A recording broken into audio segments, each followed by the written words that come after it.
In this episode, Matt Kelly and I take a deep dive into some very philosophical questions about what is risk and what is risk management through an analysis of cybersecurity risk and third-party risk in anti-bribery, anti-corruption. Hello, everyone. This is Tom Fox, the voice of compliance, back again with Matt Kelly, the coolest guy in compliance, for another live stream edition of Compliance Into the Weeds. This is the podcast where we take a deep dive into a compliance topic. So, Matt, first of all, welcome and happy Patriots Day.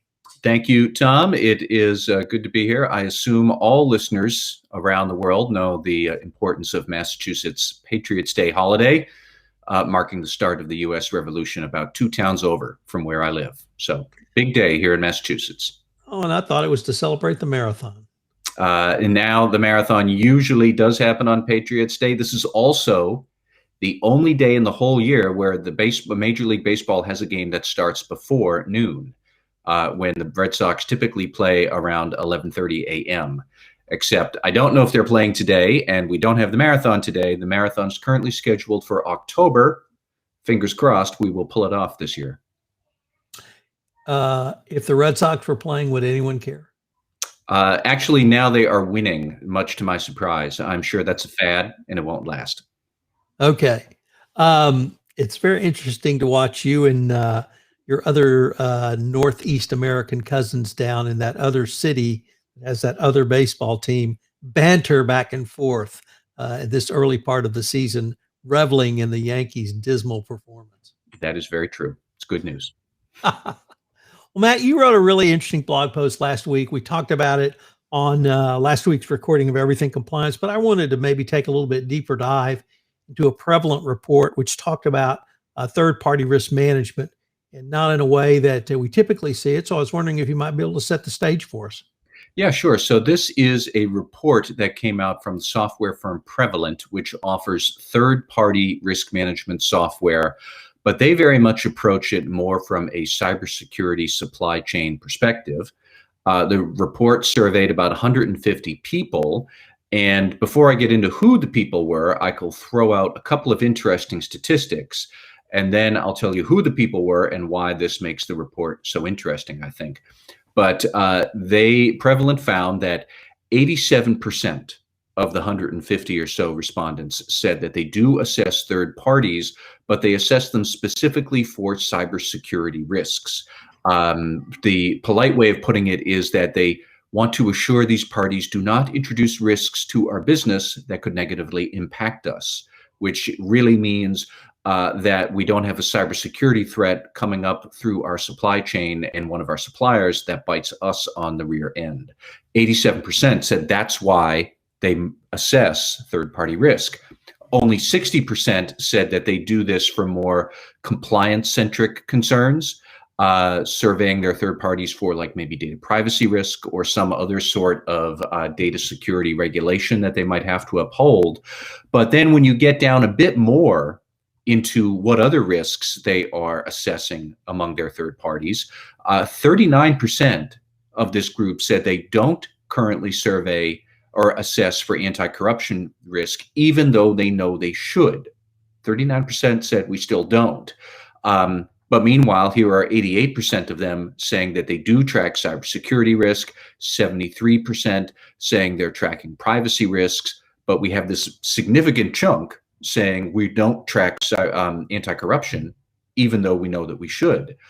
And so here's the big reveal, is that most of these survey respondents, 76% of the 150, are IT security professionals. So suddenly these numbers start to make sense from their perspective. And Tom, that's what really I found intriguing about the Prevalent report is I bet if we went back to the same companies where these respondents worked and polled their legal people and their compliance people, we would get very different answers. Because I don't think a large firm is not studying anti-corruption risks around its third parties, even when they know they should. I think most of them probably are studying their anti-corruption risks.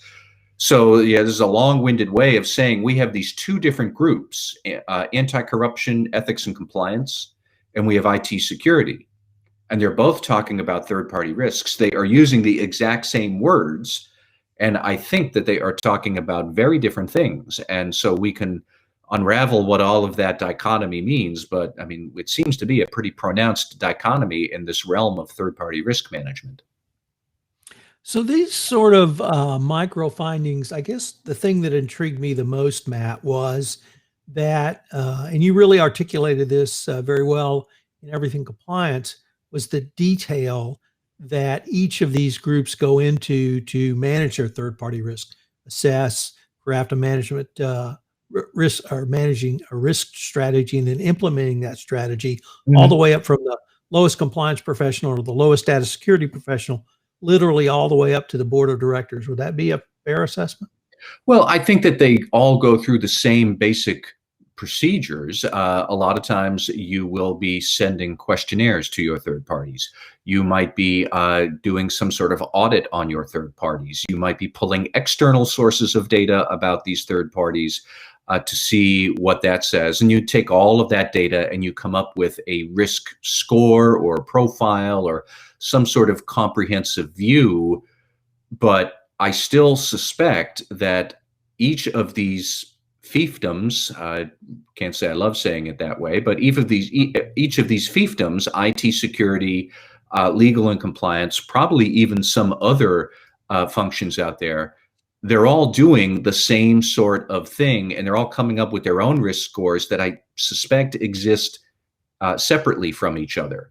So how often are we taking the IT security risk of the third party and the corruption risk of the third party and cobbling those things together into one comprehensive look at third-party risk management? My concern is that we are not doing that as much as we should. And if we want to talk a bit more about what boards like, I think boards would prefer that they get that kind of risk assurance. I wonder how often it's happening, because I see these, like you called them, micro findings of various surveys, and they don't all add up when you look at all of them in total. So Matt, when I first read your report and after I heard your remarks on Everything Compliance, really what it brought up for me is the management of risk. Mm-hmm. And that's certainly something I think you've been talking about for years. And we have talked about it on this podcast. We've looked at it from COSO framework, variety of risks.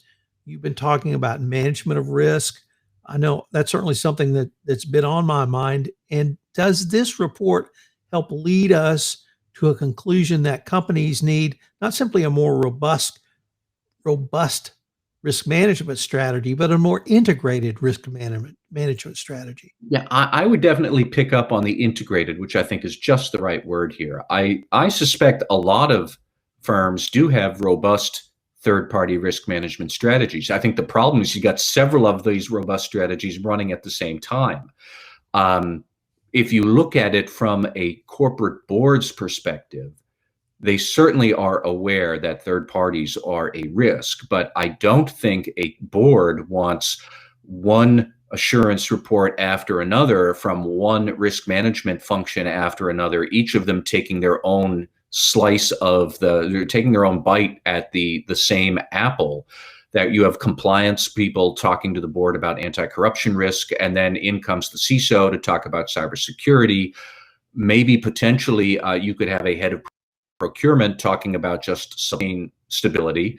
Tom, we talked a couple of weeks ago about that mess with the tanker in the Suez Canal, a reminder that sometimes supply risk is just about the supplies. And if your important components are stranded on a beached cargo ship in the Suez Canal, it's still a third-party risk. You have to think about these things.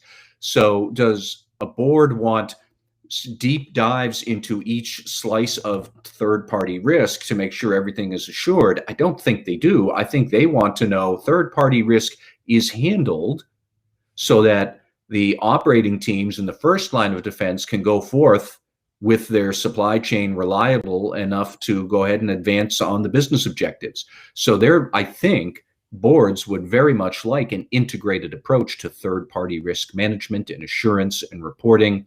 We can talk about how some of the technologies out there do or don't help with that.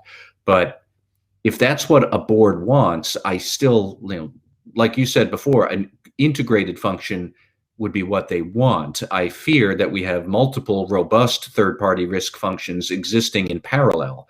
And yeah, that may not be the best strategy here. Could we conceivably have, we could certainly conceivably, and we do have risk management departments that look at a variety of risks. Traditionally, it's been insurance, but some companies have a much broader outlook on what risk management is. But could we have even a C-suite or corporate position that's third parties, and within that function, they look at the types of risks brought by third parties, whether it be anti-bribery, anti-corruption, export control, cybersecurity, ESG, diversity and inclusion, or you name the risk. Could that be a direction we're pointing? It could be. And in fact, the idea of a chief risk officer outside of insurance and financial services and banking, where you do have that function quite a lot, a chief risk officer who is in more traditional operating companies, that idea has kicked around for a while, and I've been kind of cool to it. I can remember people telling me in 2008, this is going to be the next big thing. And it's still the next big thing 15 years later. I haven't seen it go too mainstream with the title. And I wouldn't necessarily get hung up on the title of who is the person performing third-party risk management, risk assessments and oversight and controls, but like somebody has to do it. And one person should do it comprehensively rather than having 3 or 4 different functions kind of sort of do it and do it a lot in one specific way that matters to them. So it's compliance and the CISO and the head of procurement, or if you have a corporate sustainability function, and they're all doing the same kind of thing for different flavors of risk with your third parties. You're going to wind up with a bunch of questionnaires. You're going to wind up with probably a bunch of risk profiles that may or may not be integrated with the other risk profiles, or maybe they're captured in different formats.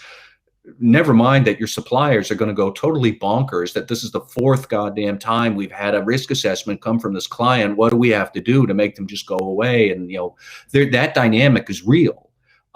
So thinking about how you can get a totality of risk assessment for your key suppliers, especially, I think that's very important. And there are tech firms out there that are working toward this goal. But I think still, as always, roles and responsibilities within the big corporate enterprise, that's going to be the key thing to get straight. And that is still a tough thing for a lot of companies to do. Matt, in the first paragraph of your final section in your blog post, you say, quote, some ethics and compliance professionals might dismiss all of this as an academic point. CISOs have their third-party risk headaches. I have mine, and I got to get back to my due diligence investigations. I can understand the sentiment, but it's short-sighted, end quote.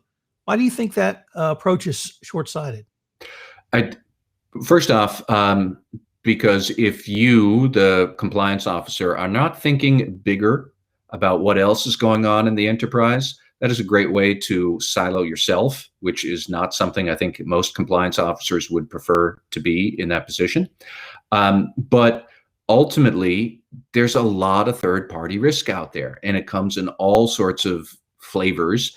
And I think eventually, over, say, the course of the next 5 or 10 years, we probably will see much more sophisticated third-party risk analysis techniques and technologies come to bear. If you are going to ignore that and say the cybersecurity risk is somebody else's problem, or procurement's problem, or ESG risks are going to be some other business function's problem, I'm only going to do third-party due diligence around anti-corruption, and that's it. You're self-selecting out of the larger conversation that the C-suite is going to have about how they get a grip over what is going to be a very pressing thing. Companies are only going to have more third parties as they go forward.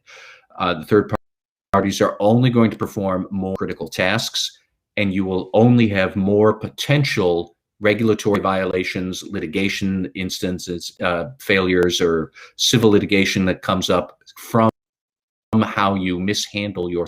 That's from the C-suite's perspective. They're going to say, we got to get a single good handle on this. If you, the compliance officer, are thinking, I don't care about that, I only want to focus on this little part over here, this is me, then you're going to wind up focused way over here on just that, and somebody else is going to wind up being your boss. And in a very practical way, I would advise caution about that.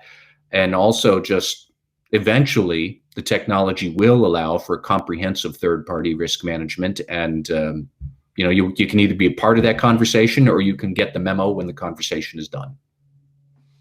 So for 10 or 15 years, I think many in the compliance field have worked on technical competence. Several organizations train on anti-bribery, anti-corruption strategies for corporations.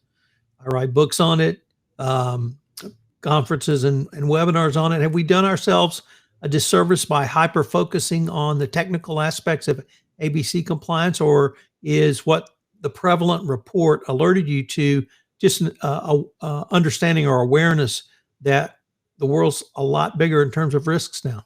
I think it's more the latter. For a long time, we worried mostly about anti-corruption risk because that was the regulatory threat, and that was what the board was worried about. And now there are other types of third-party risks that are rapidly coming to the fore and rapidly taking the board's attention.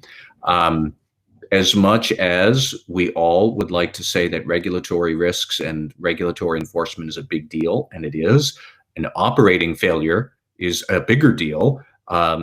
If the company can't do anything at all, then a Justice Department replying to their subpoena is the least of your problems if you can't turn the servers on. So that's one example of how a cybersecurity threat can sometimes take priority, or other sorts of risks that are going to be coming down the pike very soon. We've talked a bit on this podcast series, Tom, about ESG regulations and disclosures, which I think are going to pick up much more, especially in the Biden administration, and I suspect on a permanent basis. So that's going to be another level of due diligence of your suppliers and third parties the company is going to have to manage. I suspect that by 2030, Tom, note in our calendars for compliance into the weeds in 9 years, we'll be talking much more about some sort of trust assurance over your third party's function. Trust in what? Trust in anything. Doesn't matter, because there's going to be yet another risk that comes along for third parties that, Tom, you and I haven't even thought of, that's going to come along in 2025. And we're going to have to worry about that too. And what's the technology that we're going to use to worry about these things and get assurance from our third parties effectively?